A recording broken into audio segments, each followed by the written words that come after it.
Tukang becake nesu. Bareng medun ki pun nggih, lho bayar apa jare cah cilik gratis aku.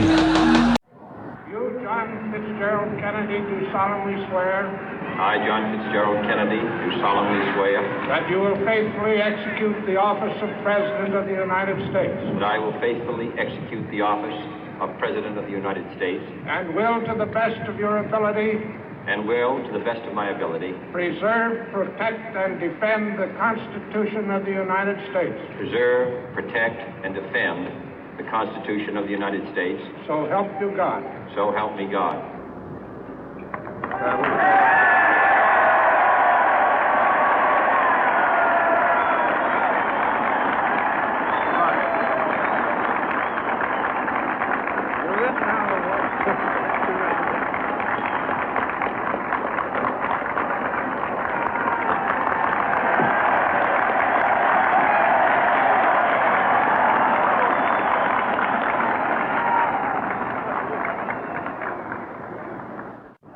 Vice President Johnson, Mr. Speaker, Mr. Chief Justice, President Eisenhower, Vice President Nixon, President Truman, Reverend clergy, fellow citizens. We observe today not a victory of party, but a celebration of freedom, symbolizing an end as well as a beginning, signifying renewal as well as change. For I have sworn before you and Almighty God the same solemn oath our forebears prescribed nearly a century and 3/4 ago. The world is very different now, for man holds in his mortal hands the power to abolish all forms of human poverty and all forms of human life. And yet the same revolutionary beliefs for which our forebears fought are still at issue around the globe. The belief that the rights of man come not from the generosity of the state, but from the hand of God. We dare not forget today that we are the heirs of that first revolution. Let the word go forth from this time and place to friend and foe alike that the torch has been passed to a new generation of Americans born in this century, tempered by war, disciplined by a hard and bitter peace, proud of our ancient heritage, and unwilling to witness or permit the slow undoing of those human rights to which this nation has always been committed and to which we are committed today at home and around the world.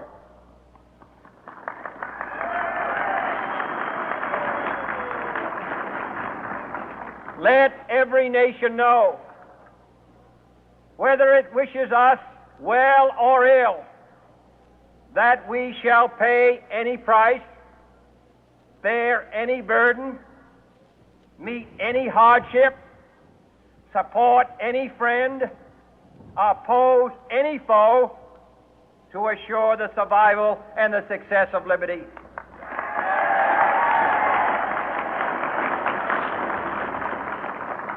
This much we pledge and more. To those old allies whose cultural and spiritual origins we share, we pledge the loyalty of faithful friends. United, there is little we cannot do in a host of cooperative ventures. Divided, there is little we can do, for we dare not meet a powerful challenge at odds and split asunder. To those new states whom we welcome to the ranks of the free, we pledge our word that one form of colonial control shall not have passed away merely to be replaced by a far more iron tyranny. We shall not always expect to find them supporting our view, but we shall always hope to find them strongly supporting their own freedom, and to remember that in the past, those who foolishly sought power by riding the back of the tiger ended up inside.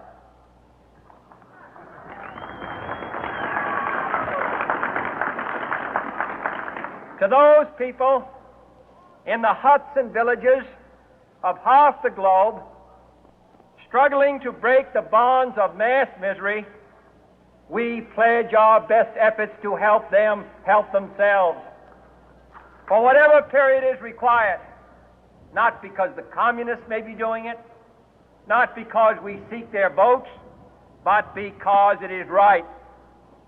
If a free society cannot help the many who are poor, it cannot save the few who are rich.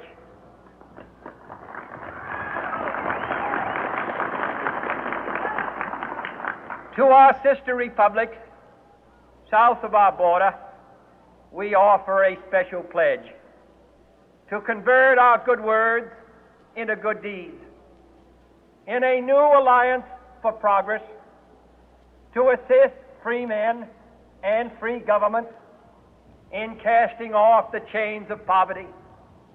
But this peaceful revolution of hope cannot become the prey of hostile powers.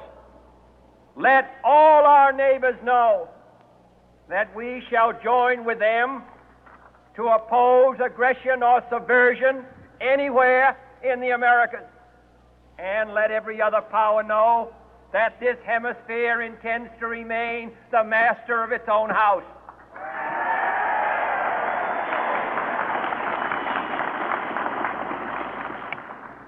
To that World Assembly of Sovereign States, the United Nations, our last best hope, in an age where the instruments of war have far outpaced the instruments of peace, we renew our pledge of support to prevent it from becoming merely a forum for invective, to strengthen its shield of the new and the weak, and to enlarge the area in which its writ may run. Finally, to those nations who would make themselves our adversary, we offer not a pledge, but a request that both sides begin anew the quest for peace. Before the dark powers of destruction, unleashed by science, engulf all humanity in planned or accidental self-destruction, we dare not tempt them with weakness, for only when our arms are sufficient beyond doubt can we be certain beyond doubt that they will never be employed. But neither can two great and powerful groups of nations take comfort from our present course, both sides overburdened by the cost of modern weapons, both rightly alarmed by the steady spread of the deadly atom, yet both racing to alter that uncertain balance of terror that stays the hand of mankind's final war. So let us begin anew, remembering on both sides that civility is not a sign of weakness, and sincerity is always subject to proof. Let us never negotiate out of fear, but let us never fear to negotiate.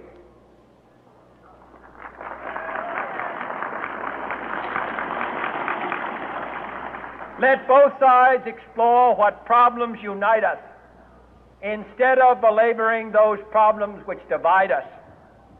Let both sides, for the first time, formulate serious and precise proposals for the inspection and control of arms, and bring the absolute power to destroy other nations under the absolute control of all nations.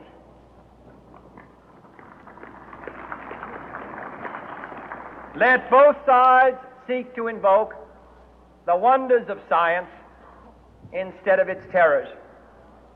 Together, let us explore the stars, conquer the deserts, eradicate disease, tap the ocean depth, and encourage the arts and commerce. Let both sides unite to heed in all corners of the earth the command of Isaiah to undo the heavy burden and let the oppressed go free. And if a beachhead of cooperation may push back the jungle of suspicion, let both sides join in creating a new endeavor, not a new balance of power, but a new world of law, where the strong are just, and the weak secure, and the peace preserved. All this will not be finished in the first 100 days, nor will it be finished in the first 1,000 days, nor in the life of this administration, nor even perhaps in our lifetime on this planet. But let us begin.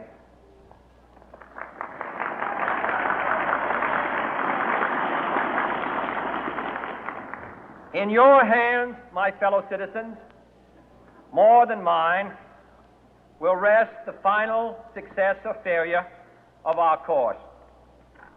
Since this country was founded, each generation of Americans has been summoned to give testimony to its national loyalty. The graves of young Americans who answered the call to service surround the globe. Now the trumpet summons us again, not as a call to bear arms, though arms we need, not as a call to battle, though in battle we are, but a call to bear the burden of a long twilight struggle, year in and year out, rejoicing in hope, patient in tribulation, a struggle against the common enemies of man, tyranny, poverty, disease, and war itself. Can we forge against these enemies a grand and global alliance, north and south, east and west, that can assure a more fruitful life for all mankind? Will you join in that historic effort?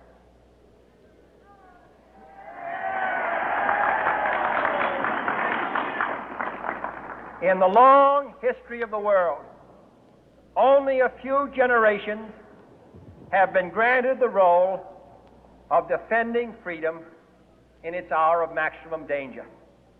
I do not shrink from this responsibility. I welcome it.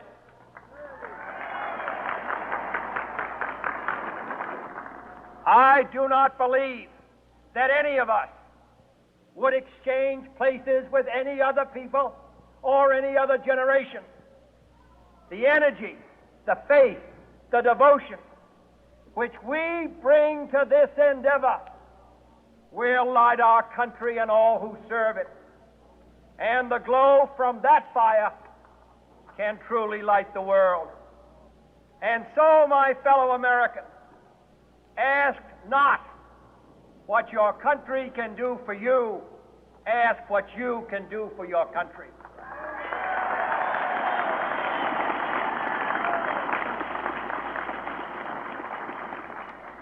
My fellow citizens of the world, ask not what America will do for you, but what together we can do for the freedom of man.